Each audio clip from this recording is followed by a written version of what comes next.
اور اسلام آباد سے ہمیں جوائن کر رہے ہیں دنیا نیوز کے ایڈیٹر انویسٹیگیشن اور سینئر صحافی جناب روف کلاسرا صاحب، اور جو ملک ریاض صاحب کے وکیل ہیں جناب زاہد بخاری صاحب، انہوں نے ہمیں ٹیلی فون لائن پر جوائن کیا ہے۔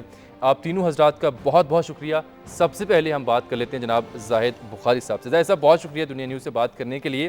مجھے یہ فرما دیجیے گا کہ آج آپ ایک تردید کر رہے ہیں ملک صاحب کے حوالے سے کہ آج کچھ اسٹوریز چھپی ہیں جن کی وہ تردید کرتے ہیں۔ میں جاننا یہ چاہتا ہوں کہ اس سے پہلے جتنی اسٹوریاں چھپی ان کو کوٹ کرتے ہوئے کہ جناب وہ ہم سے ملے اور یہ ثبوت ہم نے دکھائے، کیا اس کی بھی تردید کی جاتی ہے؟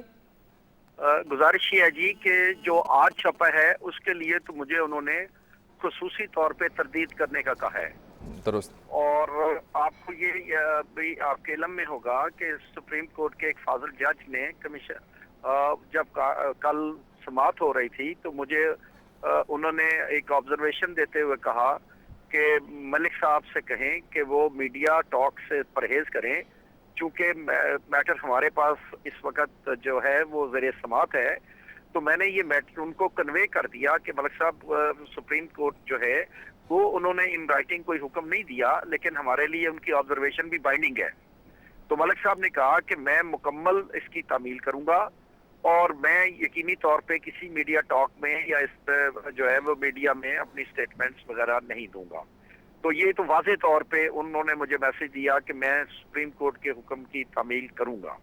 رہ گئی یہ بات کہ جو مختلف قسم کے بیانات اور انٹرویوز اور کہانیاں آ رہی ہیں، تو ان کے متعلق ان کا ایک ہی مجھے ہدایت تھی کہ آپ یہ کہہ دیجئے کہ یہ جو کچھ چل رہا ہے میں اس کو اون نہیں کرتا ہوں۔ صحیح۔ میں نے جو کچھ کہنا ہوگا جب میری صحت اجازت دے گی، مجھے ڈاکٹر میرے اجازت دے دیں گے، چونکہ آپ کو علم ہے کہ وہ علیل ہیں اور سو موٹو نوٹس کی کاروائی ہونے سے قبل پاکستان سے جا چکے تھے۔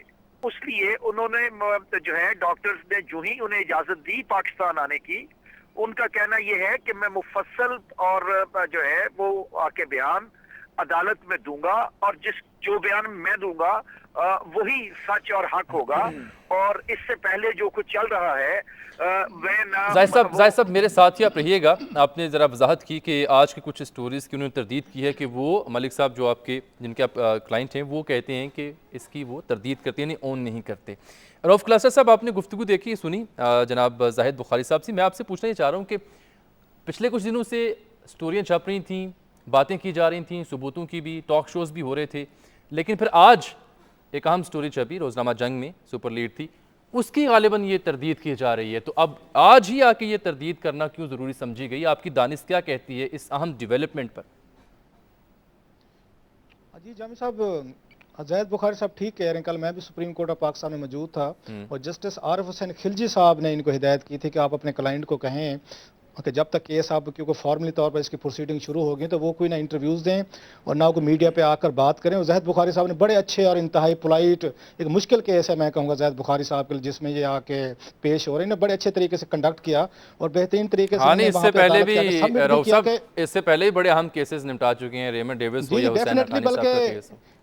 اگر مجھے یہ کہنے میں حرج نہیں ہے، میرا خیال ہے یہ واحد پاکستان کے وکیل ہوں گے جو ایک جگہ ان پاپولر کیسز لیے، اس کے لیے بڑا دل گرد اور بڑی ہمت اور پروفیشنل ایک اسٹرینتھ کی ریکوائرمنٹ ہوتی ہے اور جو ان میں ہے میرا خیال ہے۔ تو کل انہوں نے بڑے اچھے طریقے سے وہاں پہ میرا خیال مشکل کیس ہے، کوئی آسان کیس نہیں ہے کہ چیف جسٹس آف پاکستان کے بیٹے پہ اتنا بڑا سکیم ہے اور آپ ان کے جو اگینسٹ پارٹی اب آپ نے پروسیکیوٹ کرنا ہے یا آپ نے ان پہ یہ جا کے جو ایلیگیشن ہے جو بھی ان کو سامنے لانا ہے۔ سو بخاری صاحب ایک وہاں پہ کمٹمنٹ دے کے آئے تھے ملک ریاض صاحب کے بہاف پہ، اور ڈیفینیٹلی میرا خیال ہے جب آج بخاری صاحب نے وہ انٹرویو پڑھا ہوگا انصار عباسی صاحب جو ہمارے کولیگ ہیں ان کا، تو ان کے لیے بھی کسی نہ کسی حد تک کوئی امبیرسمنٹ ہوگی، کیونکہ یہ تو کل یہ عدالت کو بتا کے آئے تھے کہ اس طرح کی بات نہیں ہوگی، اور انہوں نے میرا خیال ہے رابطہ بھی کیا ہوگا ملک ریاض صاحب کو، بتا بھی چکے ہوں گے، اس کے باوجود بھی اس طرح کا انٹرویو آنا تو یہ کورٹ کی شاید ایک آپ کہہ سکتے ہیں کمٹمنٹ جو تھی اس کی شاید بریچ ہونے کا خطرہ تھا، اور اس لیے بخاری صاحب نے آج اس کو یہ کلیریفائی کرنا یا اس کی ڈینائل کرنا مناسب سمجھا، جو بیک گراؤنڈ مجھے سمجھ آ رہا ہے۔ اب اس میں ایک بڑی امپورٹنٹ چیز جامی صاحب اور ہے جو آپ نے سوال پوچھا بھی ہے اور کسی حد تک بخاری صاحب نے ٹچ بھی کیا ہے۔ آپ جو ہم بات کرنے جا رہے ہیں روف صاحب، میں آپ کو یہاں کاٹوں گا، اور پھر مجھے ناجی صاحب کے پاس بھی جانا ہوگا مجھے، کیونکہ یہاں پر ایک بریک لینی ہے. جس اسٹوری کا ذکر کیا جا رہا آپ صاحب نے آج پڑھی ہوگی، اس میں یہ ہے کرکس کے چیف جسٹس کے خلاف کوئی ثبوت نہیں، وہ کرپشن کے خلاف بڑی امید ہیں. ملک ریاض کے ریفرنس سے یہ انصار عباسی صاحب سینئر صحافی ہیں، ان کی اسٹوری روزنامہ جنگ پہ چھپی تھی، اور یہ وہ بات ہے جس کی انہوں نے تردید کی ہے، کہا ہے کہ اس کو وہ اون نہیں کرتے. لیکن ملک صاحب کے عارضے کے حوالے سے بھی ہم بات کریں گے زاہد بخاری صاحب سے کہ ملک صاحب کو کیا عرصہ ہے اور کہاں پر مقیم ہیں، کب واپس آئیں گے، ثبوت کیسے لائے جائیں گے. لیکن ایک بریک کے بعد ناظرین میرے ساتھ رہیے.